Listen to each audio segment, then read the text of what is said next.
Press क्लाबनि जत आदं रंगनति कायसा पान्दानि बिसंति Sonamura press क्लाबनि कताल committee स्नामजाखा कजाम committee व खरक्सनि तंगमानि ताबो खरकचुकु ख्लाइजाखा कक्तिसालो प्रेस क्लाबनि कम थिंगनाय अभिजित बर्धन लाई थांनाय बिसि थामो तामो तामो सामुं तांखा आबरकनो सबाई शुक्रबार सावैखनारिखा कताल खरकचुकुनि मुंरक अंखा प्रेसिडेंट बिप्लब चक्रवर्ती वाइस प्रेसिडेंट तापस लस्कर कम थिंगनाय अभिजित बर्धन कास्को कम थिंगनाय तुतन चौधरी रांगरी तैनाय अमित दत्त हाबानकनो कम थिंगनाय नरेश दास आबनकारी স্বপন চক্রবর্তীতে জাহিরুল ইসলাম আবনকারী মোহাম্মদ মামুন আকসংগ্র।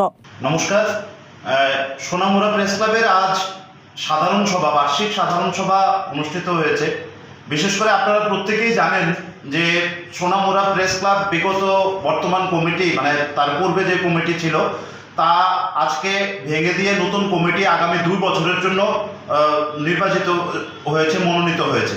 বিশেষ করে আগামী 2 বছর আমাদের আগে 3 বছর অন্তর অন্তর হতো, আগামী 2 বছর আমরা এই কমিটি প্রেস ক্লাবের যাবতীয় কাজ সম্পাদন করবেন। এই নতুন কমিটিতে সভাপতি হিসেবে নির্বাচিত হয়েছেন বিপ্লব চক্রবর্তী, তিনি তার আগের কমিটিতেও সভাপতি ছিলেন। সহসভাপতি হিসেবে নির্বাচিত হয়েছেন তাপস লস্কর এবং তিনি আগের কমিটিতে সহসভাপতির দায়িত্ব সামলেছিলেন। আমি অভিজিৎ বর্ধন সম্পাদক হিসেবে পুনর্নির্বাচিত হয়েছি এবং টুটন চৌধুরী সহসম্পাদক হিসেবে পুনর্নির্বাচিত হয়েছে এবং কোষাধ্যক্ষ হিসেবে রয়েছে অমিত দত্ত। তার ছাড়াও আমাদের 7 জনের কার্যকরী কমিটি ছিল। এই মুহূর্তে আমরা মোট 9 জনকে নিয়ে কার্যকরী কমিটি করছি। এর মধ্যে নতুন 2 জন অফিস সেক্রেটারি হিসেবে দায়িত্ব সামলাবেন নরেশ দাস, আমাদের সিনিয়র সাংবাদিক এবং সোনামুরা প্রেস ক্লাবের প্রবীণ সদস্য তিনি। তার বাইরে মোহাম্মদ মামুনকে আমরা কার্যকরী কমিটিতে অন্তর্ভুক্ত করেছি, অর্থাৎ আমাদের 9 জনের নতুন কার্যকরী কমিটি গঠিত হয়েছে আগামী 2 বছরের জন্য। তার পাশাপাশি আমরা যেটা বলতে চাই সেটা হচ্ছে গিয়ে আমাদের যে সোনামুরা প্রেস ক্লাবের একেবারে যেটা ঘর রয়েছে বা আমাদের ভবন রয়েছে এটা একদম স্থান সংকুলতা রয়েছে, খুবই ছোট আকারে রয়েছে। আমরা সবাই এখন নতুন নতুন সদস্যরা অন্তর্ভুক্ত হওয়াতে আমাদের জায়গার সমস্যা হচ্ছে, বসতেই আমরা পারছি না। এখানে কোনো শৌচাগার বা প্রস্রাবাগার পর্যন্ত নেই।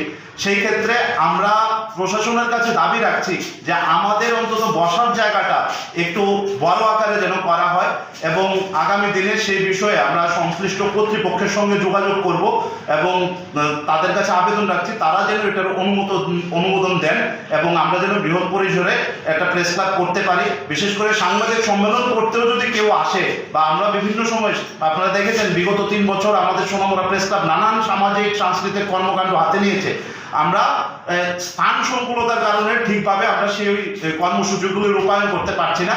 তো সেই ক্ষেত্রে প্রশাসন আমাদের প্রতি সদয় হবেন এবং সহযোগিতা করবেন বলেই আমরা আশা করছি। আমরা সাধারণ সভায় মিলিত হয়েছি। আমাদের সাধারণ সভার মাধ্যমে পুরনো কমিটি রিজলভ করে নতুন কমিটি নির্বাচিত হয়েছে এবং এই কমিটিতে সভাপতি হিসাবে পুনর্নির্বাচিত হয়েছে বিপ্লব চক্রবর্তী এবং সাধারণ সম্পাদক হিসাবে অভিজিৎ বর্ধন পুনর্নির্বাচিত হয়েছে। কোষাধ্যক্ষ হিসাবে নির্বাচিত হয়েছে অমিত দত্ত, সহসভাপতি হিসাবে তাপস লস্কর এবং সাধারণ সম্পাদক হিসাবে নির্বাচিত হয়েছে টুটন চৌধুরী। তো আমাদের এই কমিটি বিভিন্ন ক্ষেত্রে কর্মসূচি আজকে ঘোষণা করেছে। তার মধ্যে আমাদের প্রশাসনের কাছে দাবি থাকবে যে আমাদের এই পরিকাঠামো এটাতে আমাদের সংকুলন হচ্ছে না, তাই আমরা নগর পঞ্চায়েত সহ বিভিন্ন কর্তৃপক্ষের কাছে দাবি করব আমাদের জন্য যাতে পরিকাঠামো একটু বড় করে বা কোনো স্থান অথবা বড় পরিকাঠামোতে আমাদেরকে দেওয়া হয় এবং বিভিন্ন কর্মসূচি আমরা জনকল্যাণমূলক হাতে নিয়েছি। ভবিষ্যতে আমরা সেই রূপরেখায় কাজ করব।